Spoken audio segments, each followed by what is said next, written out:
Update, brought to you by Simcox Advocates, advising businesses and families since 1949. Visit simcox.com or call 690 300. Manx Radio's Update with Andy Wint.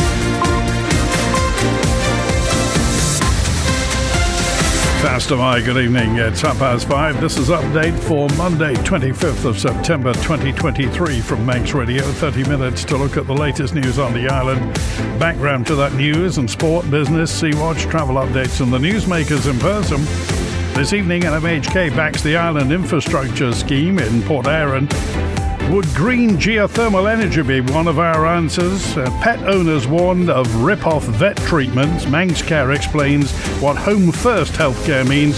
And player injury stops the Ravens match in Liverpool at the weekend. Man Benham for all your business and legal needs. First of all, at 29 minutes ahead of 6 o'clock, the Update News headlines. Faster My Tessa Hawley. Faster My. Inspections will be carried out at some schools around the Isle of Man as an additional surety to check they weren't built with aerated concrete. Building condition surveys have already been carried out by an independent surveyor on the majority of education sites within the last year, but the Department of Infrastructure says additional checks are needed. The chief executive of a charity which supports carers has called on government to carry out assessments immediately. Jackie Bettridge from Crossroads Care has described carers as being the most misunderstood workers on the island. 12 proposals which could transform the future of education on the Isle of Man will be discussed tonight. The Liberal Vannin Party is holding an education-themed public meeting at the Manx Legion Club in Douglas at 7:30. In international news, a number of non-recent allegations of sexual assault have been made to police after an investigation into Russell Brand heard claims from 4 women, including of rape. The comedian denies all of the allegations against him. Some UK armed police are still heading to London to help after dozens of Met firearms officers handed over their weapons. It's after one of their colleagues was charged with murder. The army has been stood down. And former nurse Lucy Letby is to face a retrial over an attempted murder charge. She was convicted last month of 8 counts of murder and of trying to kill another 6 babies at a Chester hospital. Those are your headlines. News in full at 6. Man Benham. Contact us by phone, video call, email or face-to-face. We're happy to connect with you. Manx Radio Weather with Manx Glass and Glazing. Coromaya, thank you. Tessa from the Ronaldsway Met Office. A strong wind warning in operation for the North RAC. State of sea is moderate, then rough, and back to moderate tomorrow. Dry with clear spells across the Isle of Man. Clouding over later in the night with a fresh to strong southerly down to 13. And for Jamert, cloudy and wet start and a strong southerly, southwesterly as it dries and brightens during the afternoon up to 17. Overnight minimum 13. Into Wednesday, Crane will be dry at first. Then heavy rain on a strong, possibly gale force wind, top temperature 17.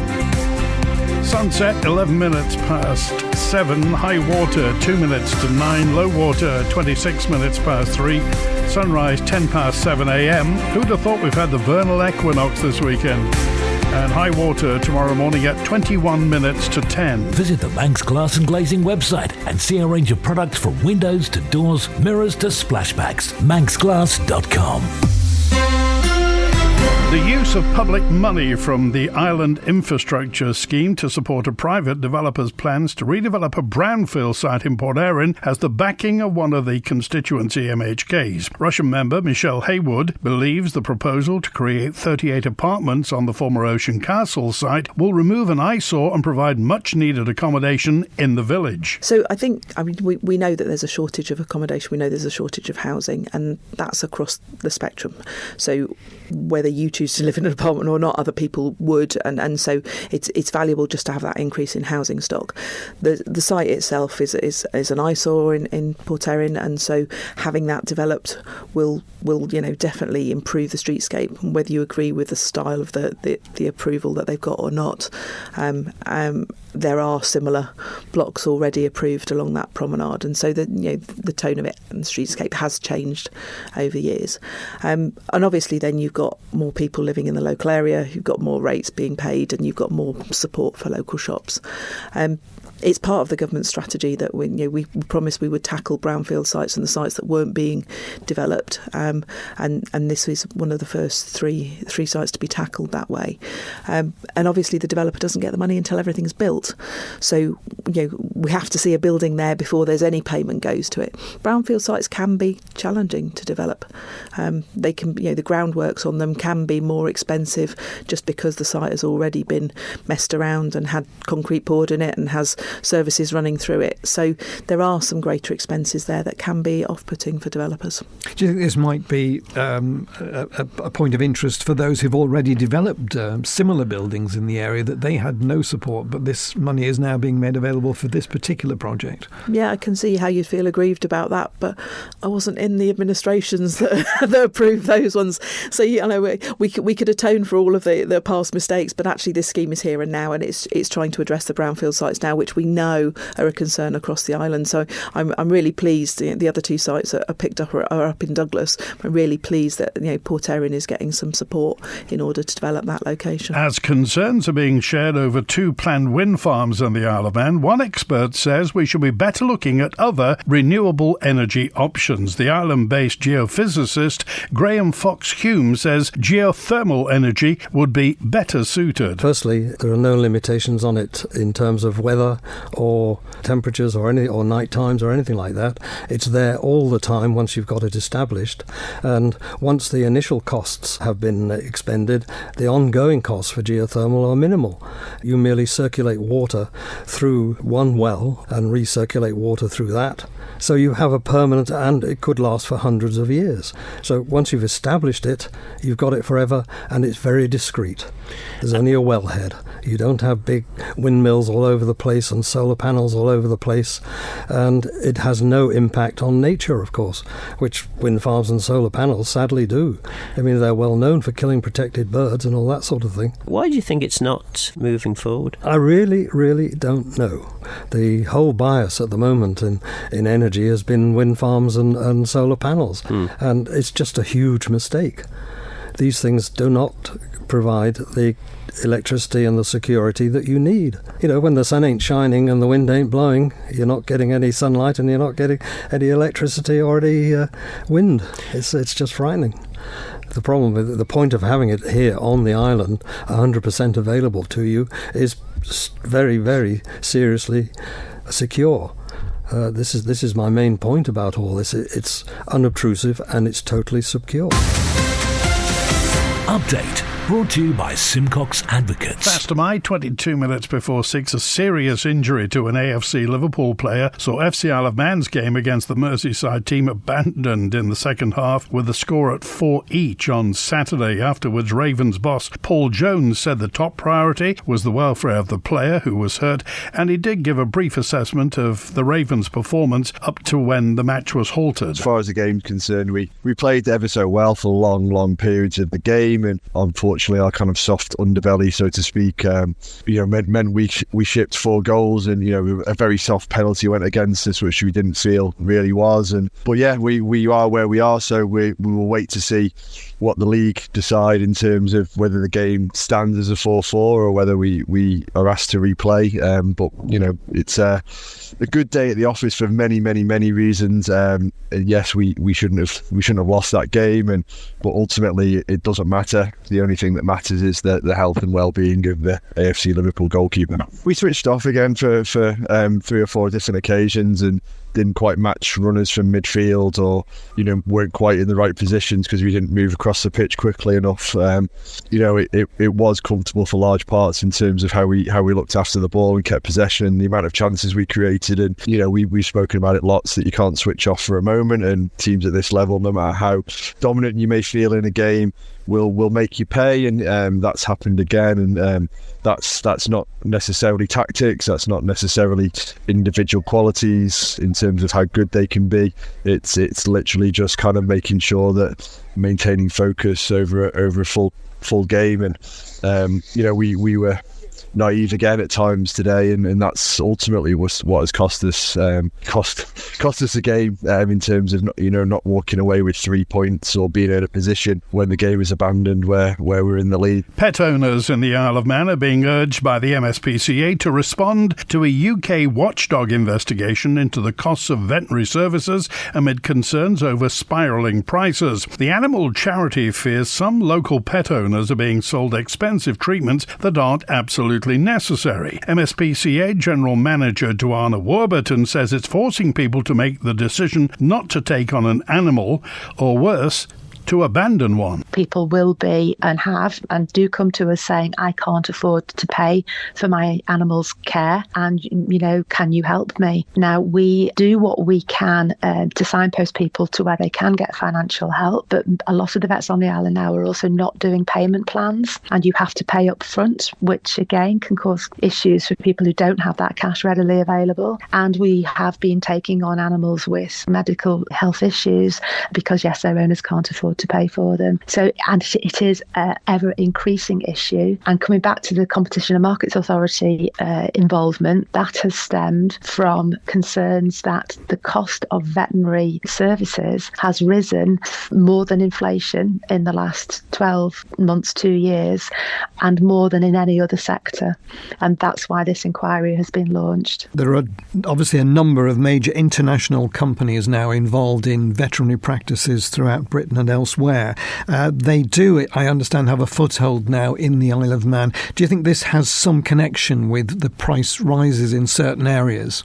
Yes, I do. I don't want to call out specific veterinary practices, but I do feel that the loss of independent veterinary practitioners and services has been detrimental to the overall pricing structure of veterinary services. So yes, we are impacted on the Isle of Man by the fact that multinational companies own some of our veterinary practices over here. Sea-Watch with the Isle of Man Steam Packet Company. The motor ship Ben McCree left Heysham at 18 minutes to 3. She'll be into Douglas about 6:15 this evening. On to the link span this evening. Manxman departs at 8:15, arriving in Heysham just before midnight, departing at 2:15 a.m. back to Douglas at 6 tomorrow morning. Manannan left Douglas at 24 minutes past 3. She'll be into Liverpool in a little over an hour's time.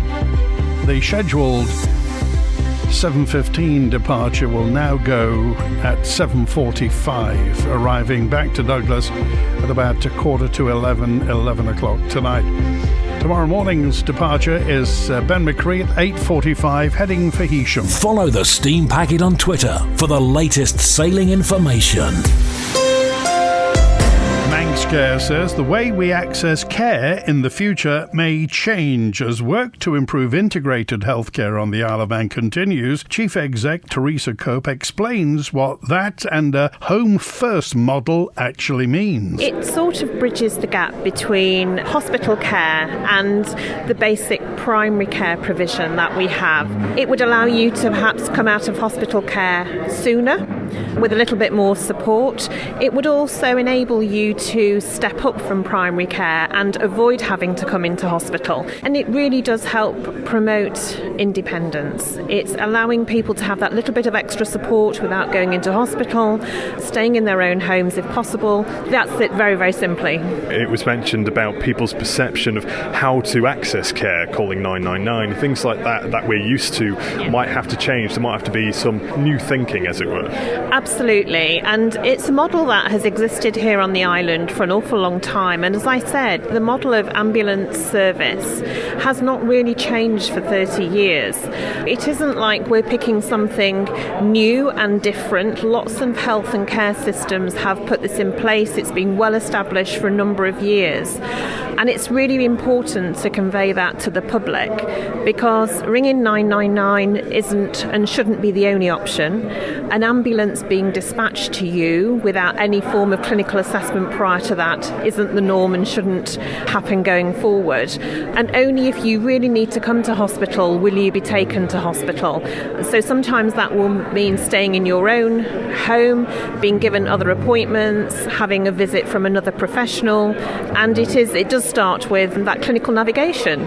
So in the Joint Services Control Room, when you dial 999, there will start to be a clinical conversation and a clinical assessment to understand what you do need from health and care. Manx Radio Business Briefing. At 5:45 in corporate news, Entain, the Manx-based international sports betting and gambling company, dropped 12% after the owner of Ladbrokes said its third quarter performance was weaker than forecast due to adverse sporting results, regulatory headwinds and a slower than expected performance in Australia and Italy. As a result, full-year online net gaming revenue would see low single-digit % decline compared with the earlier guidance of low to mid-single-digit growth. And for a full daily market report, go to ramseycrookall.com. Nissan are ready to say that all vehicles sold in Europe will be electric by 2030, all their vehicles anyway, despite the UK postponing its 2030 ban on the sale of new petrol and diesel cars to 2035. Nissan's chief exec Makoto Uchida said they'll make the switch to all electric by 2030 in Europe for business, customers and for the planet. The UK car trade body, the Society of Motor Manufacturers and Traders, has voiced concerns that the postponement of the ban would see consumers delay the switch to EVs. Nissan will also introduce new battery technology by the end of the decade that what it said will reduce both the charging time and the cost of EVs, but didn't specify when EVs would cost the same as petrol cars. Nissan's the only car company to have its own battery manufacturing capability in the UK. Last year, it announced plans to invest £1 billion in expanding the facility that sits next to its Sunderland car plant. The UK government chipped in £100 million of public money for that. The Stock Market Report, brought to you by Ramsey Crookall. UK and European markets closed lower as investors reflected on a spate of central bank decisions. US stocks struggled to advance. Oil held steady after Russia relaxed its fuel ban, and gold eased as the US dollar stood strong. The numbers now from Ramsey Crookall. Reporting at the close in London, the FTSE 100 down 0.8% at 7,623.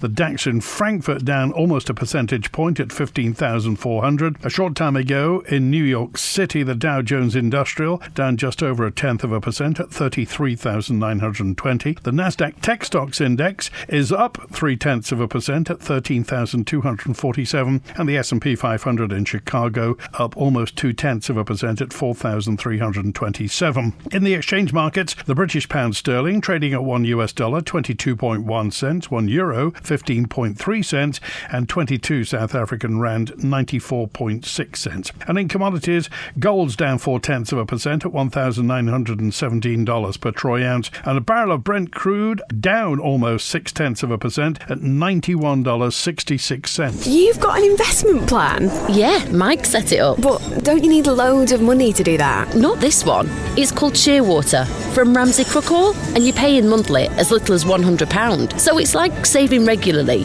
really helping us invest in the future for a house, or the kids' education. £100 a month? I could easily do that. You should. The sooner you start, the better. Invest in your future with as little as £100 a month. Shearwater from Ramsey Crookall, the island's investment specialist for 75 years. Call 717171 or visit ramseycrookall.com. Licensed and regulated by the Isle of Man Financial Services Authority. The Manx government's come under fire for siphoning cash from reserves to bolster its structural deficit. The former economic advisor to the government, John Webster, says the administration's reliance on considerable sums from its reserve funds is ridiculous. Obviously, reserves are finite. We have about $1 billion. This year, we're likely to use about a fifth of that, about $200 million. In other words, government structural deficit, that is the amount which it's spending over its income, its taxation, is £200 million in 1 year. Now, that's just ridiculous. Now, one of the worrying aspects is the government is saying that it's going to invest that money on the island. Now, there are two problems with that. One is the track record of government capital schemes is not terribly good, and I wouldn't want my money to be invested in government capital schemes. And secondly, by putting all of our eggs in the Isle of Man basket, we're moving away from a fundamental principle of successful investment, and that is diversification. At least when our reserves are being handled by third parties, they're invested elsewhere, and so are diversified away from the fortunes of the Isle of Man. Just returning to the point about the age population, if I may, John, there is, of course, if we have an ageing population that's growing, there is another issue on the horizon, which is once again the triple lock, which the UK has indicated it will be sticking to at the next round, as it were. The Isle of Man normally follows suit, and I suppose we'd be expected to do the same this time around. Well, it's another financial burden, of course, and I think both political parties in the UK know that in the longer run the triple lock is unsustainable, but they will both commit themselves to it until after the next general election. Good news for pensioners, bad news for government treasury. Update brought to you by Simcox Advocates, advising businesses and families since 1949. Visit simcox.com or call 690 300. Manx Radio Sport. Fastamai, Rhiann Evans. Fastamai, good afternoon. The Isle of Man Billiards and Snooker Association has been selected to compete in the IBSF World Amateur Championships. It's being held in Qatar in November, and 2 Manx players will represent the island. Current and 6-time island champion Daryl Hill will be joined in Doha by Dolan Mercer, who was picked from the current ranking list. They'll both be competing in the individual men's snooker championship event from the 5th till the 10th of November, and also the men's team championship, which runs until the 12th of November. Elsewhere in cricket, and the Isle of Man is making its European Cricket Championship debut today. Taking place in Spain, the Manx side has been drawn in Group A, where they'll take on Greece, Spain and France. The round-robin group games take place over today and tomorrow before qualifiers and the final on the 27th of September. The full squad, plus a link to all the fixtures and also a live stream of the matches, can be found on this story at manxradio.com on our sports page. In athletics, and Ollie Lockley and Dawn Atherton dominated the Peel to Douglas Trail race at the weekend. It was Lockley's 5th time winning the event. He finished in a time of 52 minutes and 45 seconds, and it was Dawn's 2nd time winning. She retained her title after victory in the women's race last year. This year she finished in a time of 1 hour 11 minutes and 37 seconds, 5 seconds faster than her win last year. Elsewhere, a Manx veteran runner Richard Shipway was crowned champion of the Norfolk Coastal Trail Marathon. He was representing Western AC and took the win in a time of 3 hours, 8 minutes and 1 second. Manx Radio Travel, driven by Quayside Tyres and Service Centre. Inbound at Ronaldsway, the 10 to 6. Loganair from Manchester is delayed. They're not saying when it's coming in, but it is delayed. Then it's the 10 to 8. Loganair from London City, delayed as well. 20 past 8. Loganair from Liverpool, the returning patient transfer plane is on time. And the 25 to 9 inbound from London Gatwick tonight has been cancelled. Outbound, the 5:30 EasyJet to Liverpool is delayed. The 6:25 Loganair to Liverpool patient transfer plane is on time. The 9:05 EasyJet back to London Gatwick cancelled because there isn't one coming in. The Newcastle Town Road is closed between Spring Valley Roundabout and the bottom of Richmond Hill for resurfacing. The junction at the bottom of Richmond Hill has been reopened just like old times. Traffic's diverted along the Energy from Waste to Plant access road to the top of Quake Hill. That closure tomorrow, 9:30 to 4:30 on the Mountain Road. They don't need it anymore. They got rid of all the MGP signage and equipment today. Temporary lights at Burlig Bridge in St John's. Ballagorn Road near Ballabeg is closed for ditching work. Hillside Avenue is closed at its junction with Circular Road for adjacent office window replacement. And Ballabruey Drive is closed between Devonshire Road and Ballabruey Way for gas main work. H&HMotorcycles.im for all your motorcycle requirements. Southgate Industrial Estate, opposite Quayside Tyres. Call 665646. A housing association could be created to manage social housing on the Isle of Man. 5 options are being considered, including an association purely for the Department of Infrastructure's own property, was deemed the most cost-effective by the consultancy firm DTP. Gary Kermode's the head of Facilities Maintenance, Public Estates and Housing, and Lindsay Wood, a member of Andy Homes in Jersey. I think really early this year, both with Minister Thomas at the time and the Chief Minister, it became apparent that they wanted to move quickly. They wanted to deal with the housing crisis as it's perceived. That instigated an instruction re-looking at housing associations, which we did. We were given quite a tight timetable, and we would have preferred to do a wider consultative report, but the timeframes didn't allow for that. And we had so much prior information, and we had consultants that had worked with us and understood the market. We felt we were informed enough to deliver the report in the time they wanted it, to get it to the end of the summer so we could meet this conference deadline. We could then get it out to the wider island and hopefully get the go-ahead to move forward with it. At the moment, we've had to restructure the project to make it more consultative, to not go down this option 1 which everyone is jumping on. Focus on option 1, obviously, because that will reduce time, reduce costs, depending on how wide we go with this. We just want to allay that there's no concern for them, there's no change for them, there's no issue on how they rent the agreements they have in place at the moment. And yes, we will definitely be consulting with the people residing in the properties we're discussing. I think it could definitely work here. We have shown that it can work in Jersey. We took what was the housing department's homes and we transferred it to a housing association. It wasn't completely new people. All the people from the housing department transferred over to the housing association. But the key difference was that we created a structure and a business model whereby we could completely focus on housing, and that was just our main priority, without being distracted by wider government objectives such as health and education. From what I've seen and the people I've spoken to here, it feels like it is a model that could also work for the Isle of Man. That's it for Update Tonight, compiled from the resources of Manx Radio's news department. Thanks to newsreader Tessa Hawley, producer Amy Griffiths. After the news at 6, Lewis Foster looking back at the government conference in Agenda. Greatest Hits with Chris Kinley at 6:30. Ian Cottier and The Brass Show at 9. And I'm back tomorrow. WINT